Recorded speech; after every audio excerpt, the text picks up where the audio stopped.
About 1 in 3 Europeans is confronted with the diagnosis of cancer during their lifetime. At the German Cancer Research Center in Heidelberg, specialists from around the world study cancer. Cancer cells are different from normal cells, as their growth is out of control. For example, these cancer cells often don't wait for a signal to divide or multiply, as normal cells do. Michael Boutreau and his team study how signaling pathways of cancer cells are disturbed.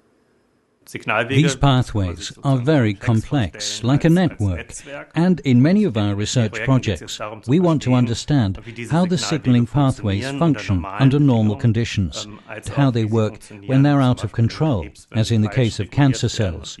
We want to know how we could intervene and revert malfunctions of control mechanisms. Within the EU-funded research project CancerPathways, the researchers have identified several signaling factors that could play an important role in the development of various cancers.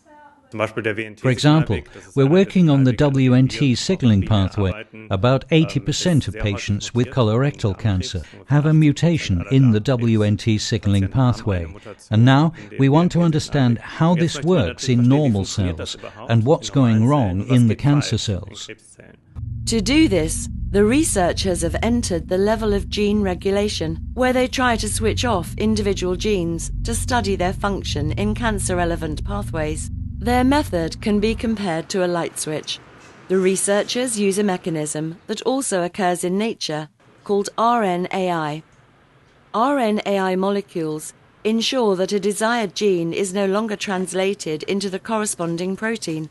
For each gene, the researchers have designed and generated the according RNAi switch to provide these RNAi molecules in a genome-wide RNAi library. To test these molecular switches inside the cells, the scientists are using this complex automated system. Every hole in these plates contains thousands of cells, each one with a different gene switched off.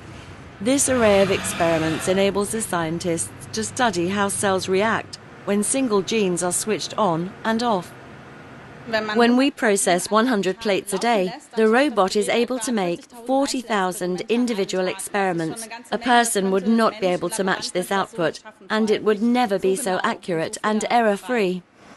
The researchers are also interested in the relationship between genes which are involved in cancer-relevant pathways.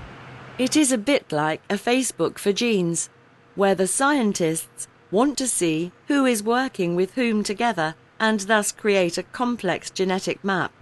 This way, the researchers have already discovered several factors that can play a role in uncontrolled growth of cancer cells. Usually, it takes 10 to 15 years before the results of such fundamental research can lead to new treatments, but the vision of scientists is already shaping up. In the future, cancer-relevant pathways will be examined for each patient and thus adapt the treatment according to these individual signals.